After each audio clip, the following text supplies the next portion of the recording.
Okay, let's continue. So now we've collected the data, we investigated and looked a little bit at the data to get an idea. We decided on which kind of machine learning problem we want to solve, a classification problem. We decided on the method that we want to use, the k-nearest neighbor method. And now it's time to actually do the training and the predictions. Okay? So now comes the part where we start using Scikit-learn.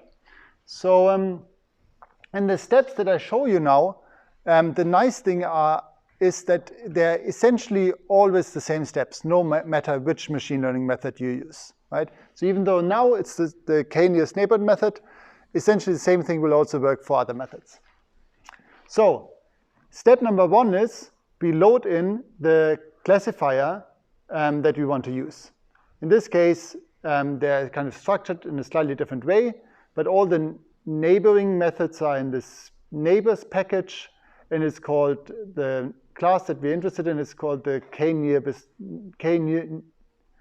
neighbors classifier. Neighbors, yeah, okay, whatever. So, okay, so this is now the class that implements our model. And so then we instantiate that class. As I said before, normally Scikit-learn has very good default settings. So in many cases, you don't need to provide any parameters. But for the k-nearest neighbor classifier, an obvious parameter that one can play with, right, is the numbers of neighbors that should be included in the prediction. And so just out of fun, I set it to 1 for now. Okay, so now we have this KNN object. And if we print it out, we can see all the other parameters that go into such a model. So you can see that there's some kind of algorithm that one can specify, leaf size, some metrics. So there's actually different ways on how you can measure distances in high-dimensional spaces. Then a number of nearest neighbors that we've set to 1, right, and some other stuff, right? And so also, if you don't really know what these mean, you can always go to the documentation, and the Scikit-learn methods or models are typically really well documented, and they guide you to other papers if you want to read more about it and so on.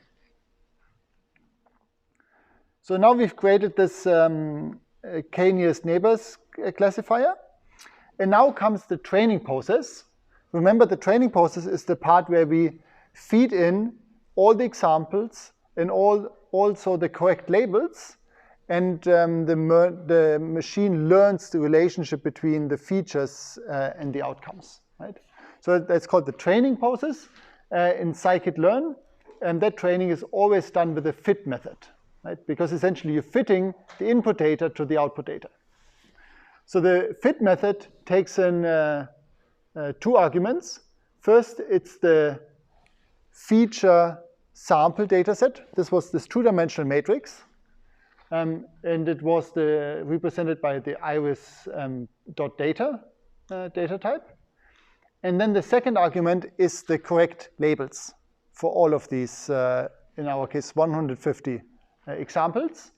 And remember, there was the iris.target. This was this long vector that contained either 0, 1, and 2, depending on which iris type we had.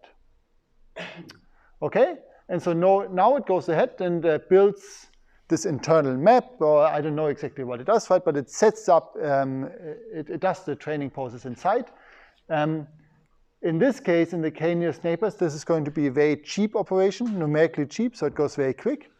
If you're talking about neural networks or other types of methods, this training process can take immense amount of time. This is where all this, why we have these GPUs now, and Google and Microsoft and Facebook are buying massive amount of data centers. It's because it's this step, right? That's the expensive part. And it's also interesting for weather modeling, for instance. It's not really directly machine learning, but it's also database prediction. So for the weather modeling, to predict the weather of kind of the next weeks, what you see on UR, it also consists of two steps. The first step is to tune the model to the data that you got in. And the second step is to do the prediction. And this tuning step, or this fitting step here, it takes 90% of the time of the weather modeling. And only 10% of the time is actually used to predict the weather for the next days and weeks, right? And so it's typically also the same here for machine learning.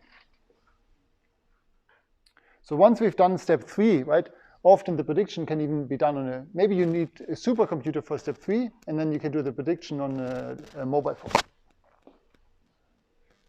I'm sorry, I'm diving away a little bit. Okay, so now we've trained our model, and now step number 4 is to do new predictions. Okay, so which means that we use the predict method, and the predict method takes in a new feature vector. So this is now the features of a new flower measurements that we've potentially have never seen before, right?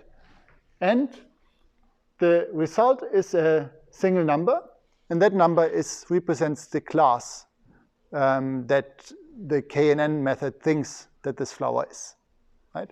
So for this specific example, it thinks that the class is of type 2, okay?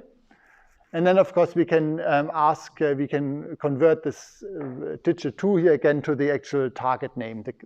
And it turns out that these measurements are most likely going to be a Virginica iris flower.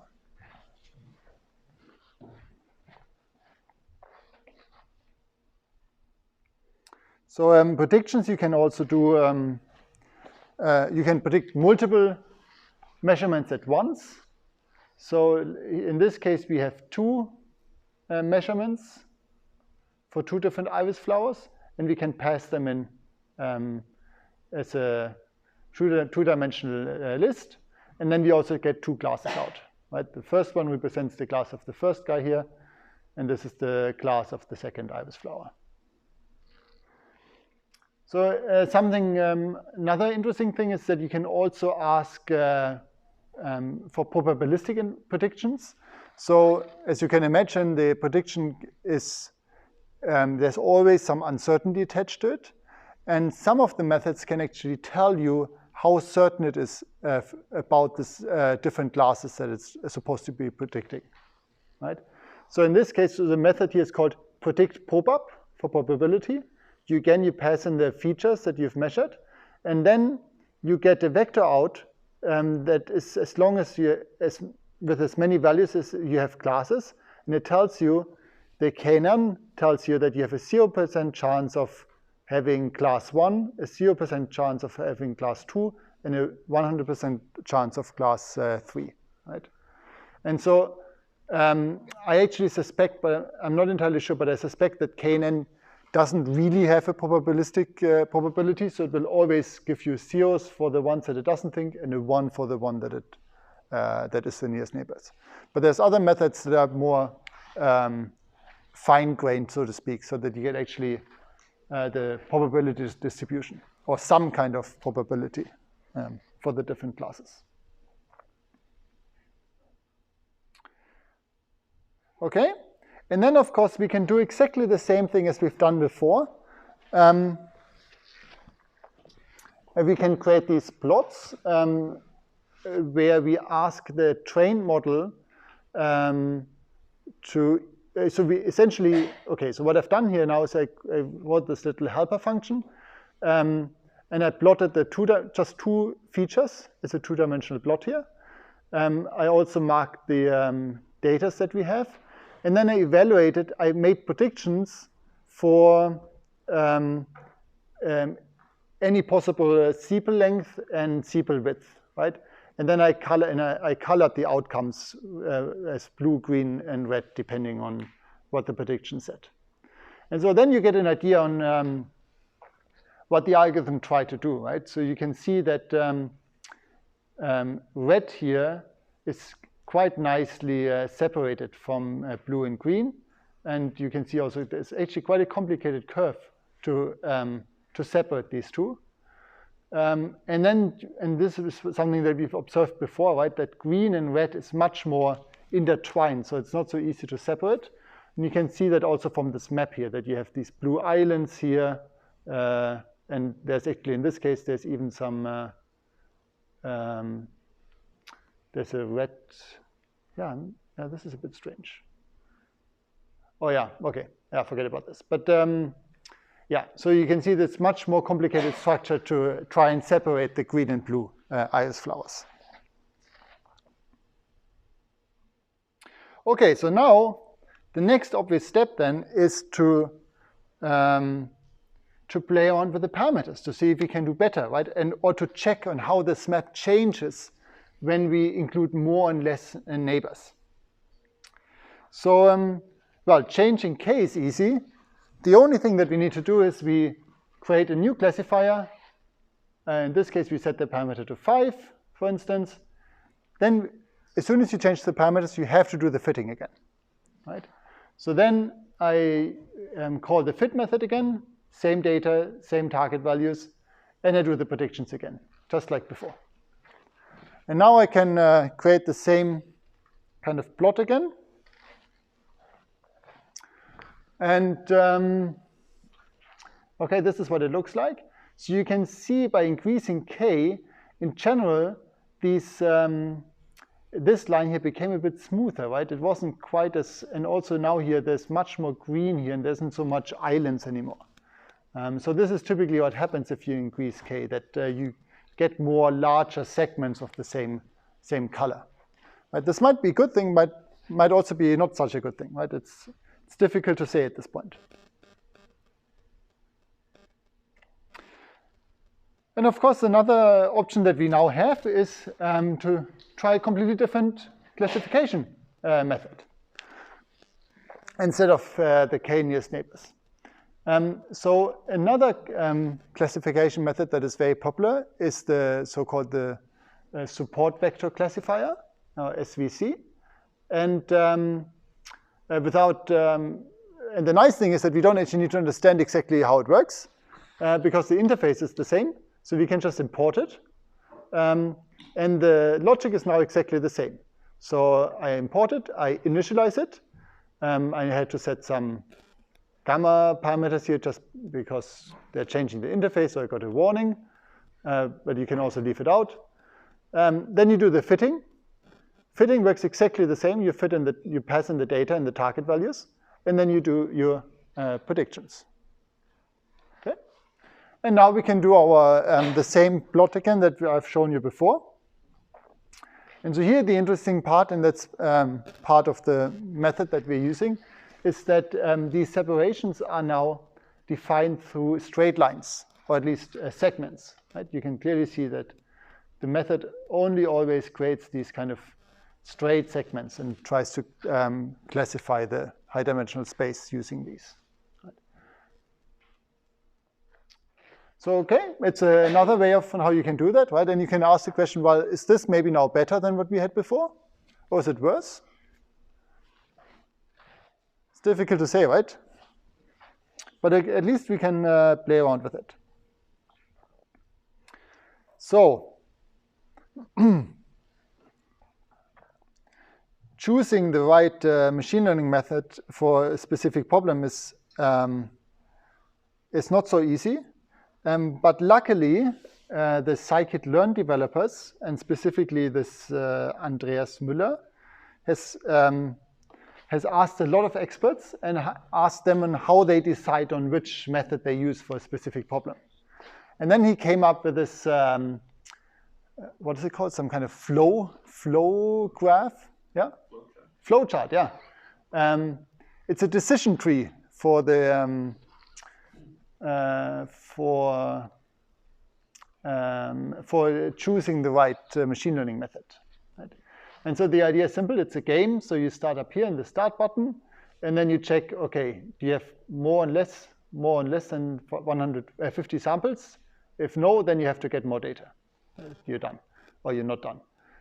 If yes, then you're asking, are you predicting category? Right? In our flower case, we're predicting a category, so we follow up here. So then, do you have label data? We have label data. Right? If we didn't have label data, we would go into this clustering blob here, and that's essentially unsupervised learning. But we have label data, so we go into this blob here, which is a classification blob, which is exactly what we did. Then we have this asking, do we have less than 100,000 samples? We have 150, right? So then we went in here. Then we should try out the linear SVC, which we actually tried the SVC method before. And then if it's not working, and we don't have text data, then you should try the k-nearest neighbor classifier, right? And so on. So you can see how this works, right?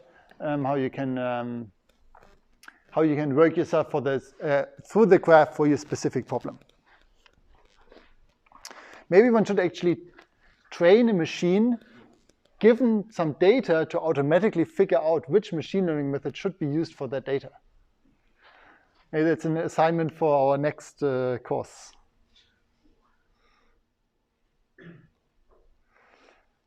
Okay. So now the next big question is, of course, we've already tried, I've shown you 3 different solutions on how you could categorize the iris flower. Now the next obvious question to ask is, well, how good are they? Or how bad are they compared to each other? Right? So we need to define some kind of metric of quality. So we want to ask the question, how good is my trained model? Or we want to learn about performance evaluation of a prediction. And so the first important concept that we need to learn is called training accuracy. Okay, training accuracy, and the idea is very simple. What you do is you take your entire data set and you use the entire label data set that you have to train the model, and then you ask the model to predict the same data set again, and you check how accurate it was, how often it got the answer right. Okay? So first you give it all the answers and you say, okay, learn the relationship between features and classes, and then I ask it afterwards again to predict all these classes, and I check how often it got it right. Right? It sounds obvious, right? You might first expect that it should always get it right because this is what you used to learn it with, but that's actually not the case. Okay, so let's see how we do this in practice. So just out of fun, we use another classifier, a third one, so just that you learn the different methods that are out there. It's called a logistic regression classifier. So it's a bit of a stupid name because regression problems are normally problems where you have a floating point value as an output. But this word logistic makes it discrete, right? So it's essentially, it's a regression algorithm applied to a classification problem. But this is a classification algorithm, that's the important part. So then you can see that the API is always the same. I initialize it. Here I actually played around a little bit with the parameters that we had. Then I call the fitting method. Nothing changed here. I feed in the data and the target. And then and here comes now the new step. Now I call the prediction method, and I ask it to predict the entire data set. So now I have an array that is has exactly the same length as I have examples. Okay, this is what it looks like. And so now with this vector and the original labels that I have, I can compute the so-called accuracy score. So the method is shown here. So it's part of this module called metrics. in Scikit-learn. So you call metrics.accuracy score, and then you pass in the correct labels. In this case, it was iris.target, and you pass in the predicted labels that I computed up here. Okay, so these are the correct classifications, and these are the ones that my prediction computed. And now this number here, 0.97, tells you that the machine learning method was able to predict the correct labels in 90%, 97% of the time. Okay, so even on the training data set, it already made a 3% error. Okay. So now we can do the same thing we can check how the k-nearest classifier does, right? So we do the same thing, but this guys I use the k-neighbors classifier, and I choose 5 as a number. I fit it. I do prediction on the entire data set, and then I compute the accuracy score.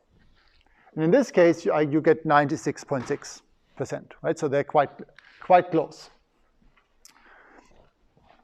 And now comes an interesting part. So now I do the same thing for the k-nearest neighbor with the k equals 1. Okay? Same thing, and I compute the accuracy score. Has anyone got an idea on how good or bad the accuracy score will be? It's going to be 100%. Okay, so you claim it's going to be 100%. Let's see if it's correct. Yes. Okay, can you explain why? So for every data point, it looks at the closest point in the data set. Yes. And for this, when you send in the training data, it is the point itself. Yes, exactly. So essentially the predictions that we do is on the training data itself, down here. And then we're asking to find its closest neighbor, which is going to be the same point, right? And we don't do any, we're just returning the class of that specific point, right? So it's always going to be 100% correct on the training points. Okay, but what are we learning from this, right? So this accuracy score is clearly one metric on how we could compare the different methods. We might get an initial idea on how well the algorithm does, but does it really mean that the KNN method here is the perfect method to choose? Because you can't get it in 1.1, right? This is the perfect score that you can get. But it's not clear that this method is actually the best method to predict the iris flowers, right? Because we don't know what's going to happen if you choose a value that is different to the example data that we fed in, right? So my point here is that this is a good, this is one metric, but it's not the end of the story, right? We need to have a better way of testing the quality of our model, and the most important thing that we are missing so far is that we need to test our model on data that we have not yet used for the training. Okay? So we need to somehow separate the training from the validation. And that's exactly the idea on what is called cross-validation. Okay? So I explain the idea. Again, the idea is very simple. Now we have 3 steps.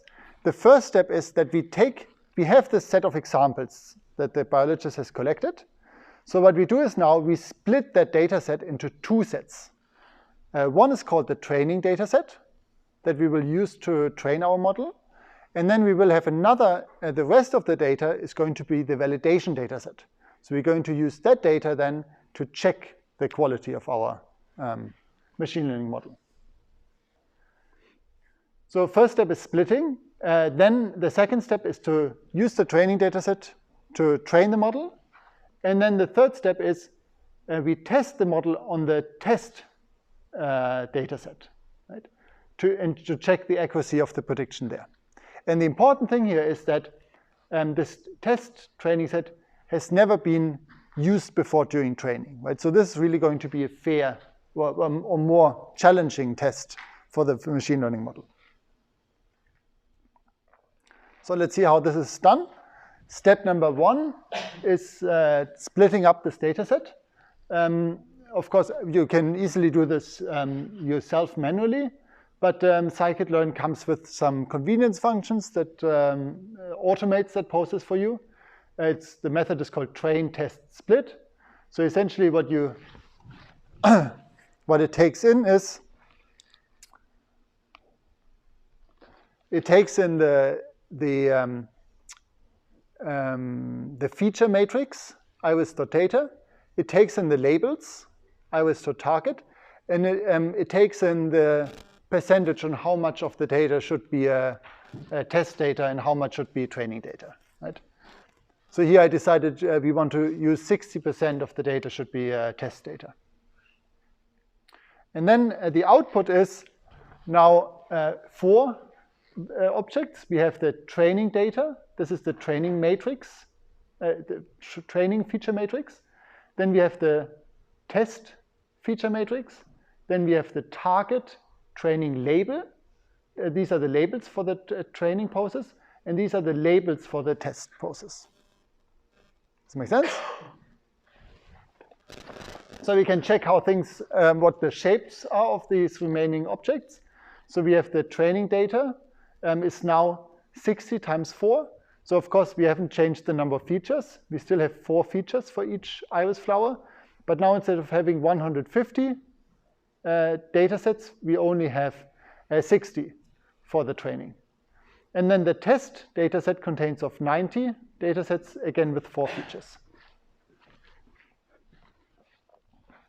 So the next step then is to fit the model. And that's just like nothing really changes, except that we now feed in the training data, not the full data set. And the same thing with the labels. Okay, so okay, we chose k equals 3 here. And so then the next step is predicting the target values. And now the exciting part is that we call the prediction method on the test data set, right? So this is data that the machine learning has never seen before. And it comes up with some categories that it predicts. And so now we can compute the accuracy score on that new prediction, right? So now we compare the test labels. So this is the ground truth labels with the predictions, right? And we can see that we still get a 96% accuracy for that prediction, right? So that's quite amazing.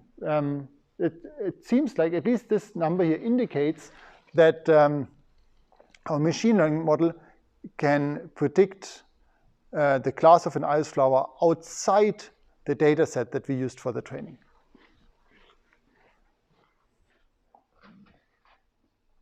And maybe just one important thing that I should mention. When you do this splitting here, an important part is also that you randomize the data that you use for training and test. So an easy mistake that you can make here is remember the labels, that the labels in the examples that were actually sorted. So kind of the first third roughly was class 0, the second third 30% was class 1, and then the last was class 2. So if you kind of just take the first 60 examples as training data, right? You essentially, the training process will never have any data of class 2 because that's at the end of the data set. So my point is just there's actually some randomization here in this how it's split up as well. Other doesn't work well. But when you use that train test split, do each of the resulting sets have the same sort of proportion of the different classes? Yeah. So the question is, when you use this training and test split method, does the resulting data set have a good distribution of the different classes? So are all classes represented in the test and training data set? I would hope so. So we would need to look in exactly how this is implemented. If this is a pure randomization process, or if it actually takes into account and checks that the distribution is still okay. But it's an interesting point.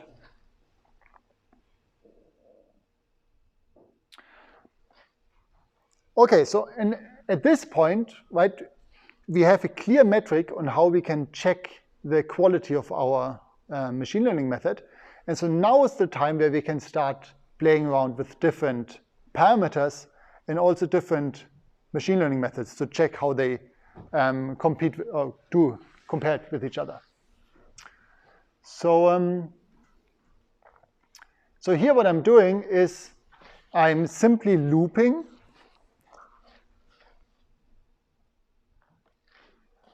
Has this guy been sleeping all the way? No, maybe not.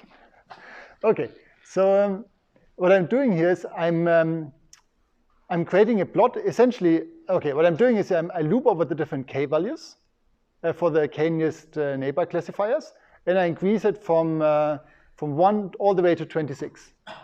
Then I fit it. I do the prediction on the test data, and I compute the accuracy score. And then I plot it. I plot the accuracy score for all these different k values. So what you will see now is on the x-axis, you have the k parameter all the way from 1 to 25. And then on the y-axis, you have the accuracy score for that prediction. Okay, and so now you can see how good the methods do, right? And you can see at the beginning, it seems like the method actually does best if you choose k somewhere between 7 and maybe 12 or so. Right? And this is in contradiction to what we've seen before, where we compute the accuracy score on the entire data set. Right? Based on that conclusion, we would have concluded that k equals 1 is the best outcome. But now on a bit more challenging quality test, right, we actually identify it's more around 10 that the k method does best. Yeah, and so of course now you could also do the same thing, right, with different machine learning models instead, for instance. Oh yeah, and so then the last thing is really useful quality check is the confusion matrix, it's called. So what this tells you is it collects information on how often the algorithm mixed up one class with another class. Okay, so the way you should read this is that it's a matrix that it's a square matrix where you have the class types on the x-axis and the class types also on the y-axis. And so on the x-axis you have the predicted classes, and on the y-axis you have the true classes. And so essentially the way it works is that if you read this first block here, this means that for 13 examples, the true label was setosa, and the predicted label was also setosa.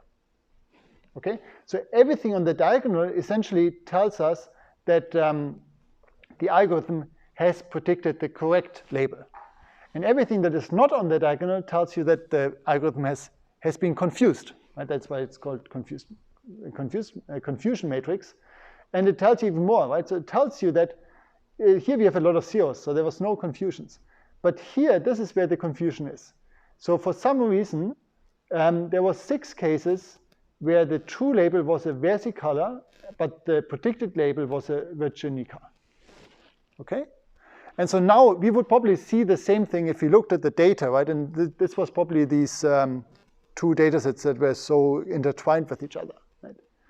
But looking at this, right, you could maybe go back and ask yourself, okay, what do I need to do in order to reduce that confusion, right? Maybe I need to collect more data that separates the versicolor and the virginica in a better way.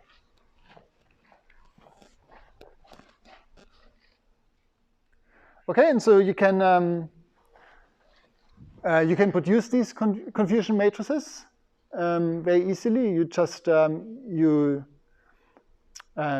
follow exactly the same procedure. You fit it, and then you predict it on the test data, and you call this confusion matrix function on the test data and the predicted test data and the target test data, and then it just produces this nice matrix up here.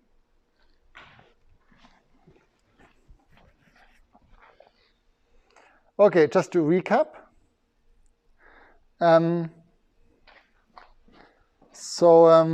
Scikit-learn is a Python library for machine learning. The nice thing is that it's the interface is very uniform across the different methods. The main methods that you need to know is the model.fit method for the training process. For supervised learning, you always have to provide the feature sample matrix and the labels. If you want to run an unsupervised machine learning model, then you only pass in the feature matrix, because unsupervised machine learning doesn't work with labels. So there you're talking about problems where you don't have a label. And then you have estimators. So this is the prediction method. So the interface is always model.predict, where you pass in the features of the new data point that you want to have the prediction for. Any questions? No? So maybe I'm essentially done. I just want to show you, there's a second slide in this. If you go to the course website, I have one more Jupyter notebook. If you're interested, you can just read through it. I think it's quite fun.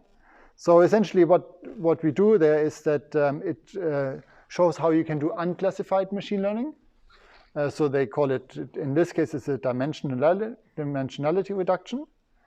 And then there's another application where the task is to do,